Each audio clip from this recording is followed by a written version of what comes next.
स्कूलन उते जाके सिंधी टीचर न मिलंदे, सिंधी पढ़ाइण ते पाबंदी आहे। असां ॿिए ॿोली पढ़ाइण जा मुखालिफ़ न आहियूं, पर असां चऊं था त असां न धरती जा मालिक आहियूं, हिते सिंधी पढ़ाई वञे, असां सिंधी माण्हू रहूं था, असांजो हक़ आहे त असां पंहिंजी मादरी ज़बान पढ़ूं। इहा मुतालबा खणी असां भली हुजनि, जमहूरियतूं हुजनि, ख़ुदि मुख़्तियारियूं हुजनि, सभु धोखो आहे, बदमाशी आहे। पंजाब जे मुफ़ादनि खे ताबुत करण जे लाइ हिकिड़ो नओं रूप आहे। असीं हाणे चऊं था त पाकिस्तान में भली खीर जूं नदियूं वहाईंदा, माखीअ जूं नदियूं वहाईंदा, बिन पाकिस्तान में सिंधी रहण जे लाइ तयारु कोन्हनि। ही पाकिस्तान सभिनी पुछड़नि जी जड़ आहे। उन करे असां ऐलान था कयूं त ही सैयद जो काफ़िलो, ही आज़ादी जो मार्च जारी रहंदो। 15 मार्च ते नवाब शाह में जेको ज़रदारी चए थो त न खपे असांखे पाकिस्तान खपे, उन जे ॻोठ में वञी ॿुधाईंदासीं न खपे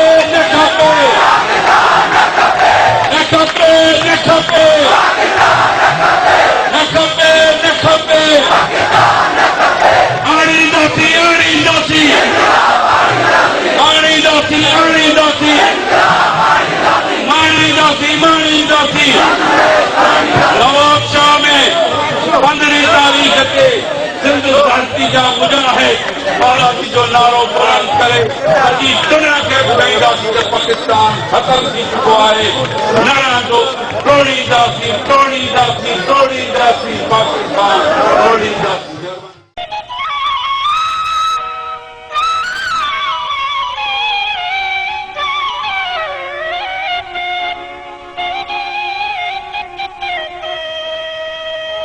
हो हथड़ा ठाहे कबा वेरन ते वारा, ज़ाहिद गदबा पाण सां देस धणी सारा, करणा आहिनि बंद अॼु चोरन जा चारा, देस समझा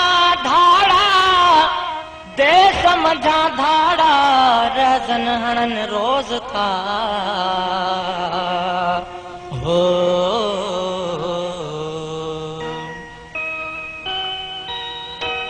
समझी पेर वधाओ यार, समझी पेर वधाओ यार, समझी पेर वधा। हिन धरतीअ जे दोदन सां तूं, हिन धरतीअ जे दोदन सां तूं गोरो की न ॻाल्हा हो यार, समझी पेर वधा। समझी पेर वधाओ यार, समझी पेर वधा। हिन धरतीअ जे दोदन सां तूं, हिन धरतीअ जे दोदन सां तूं गोरो की न ॻाल्हा हो यार, समझी पेर वधा। समझी पेर वधाओ यार, समझी पेर वधा।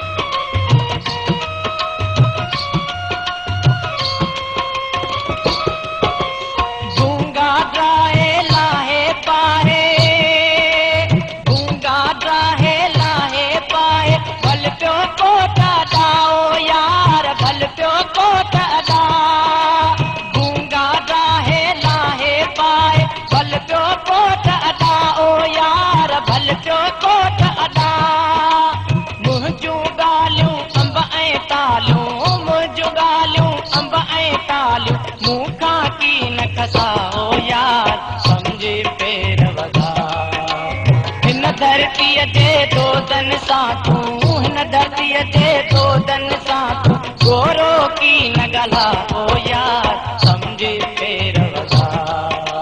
समझी पेर वधाओ यार, समझी पेर वधा।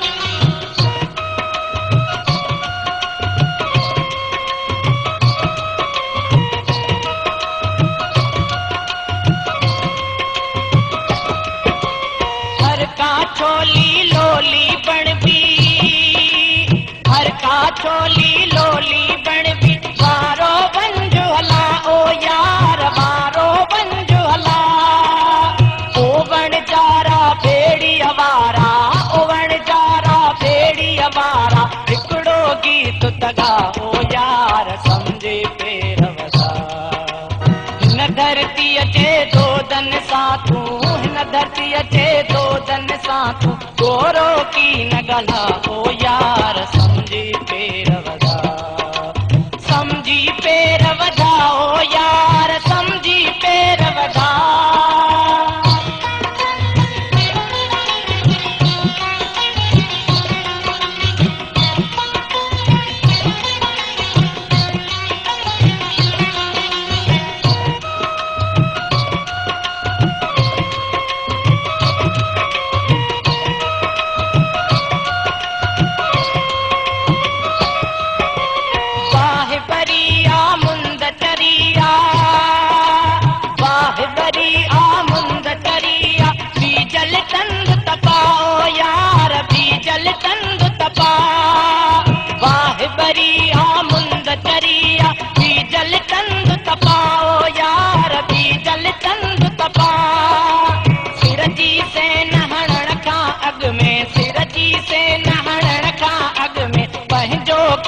कपाओ यार समझे पेर वधा हिन धरतीअ जे दो दन सां तूं हिन धरतीअ जे दो दन सां तूं गोरो की न गला ओ यार समझे पेर वधा समझी पेर वधा ओ यार समझी पेर वधा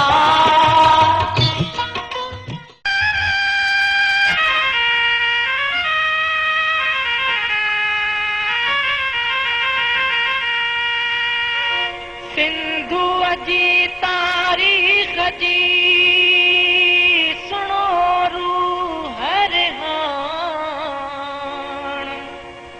रहजन हथां केतिरा रहबर चारत छाण ज़ाहिद कॾहिं कीन पर माठो चो महरान छोलनि जी चिकताण भेरनि सां हर दौर में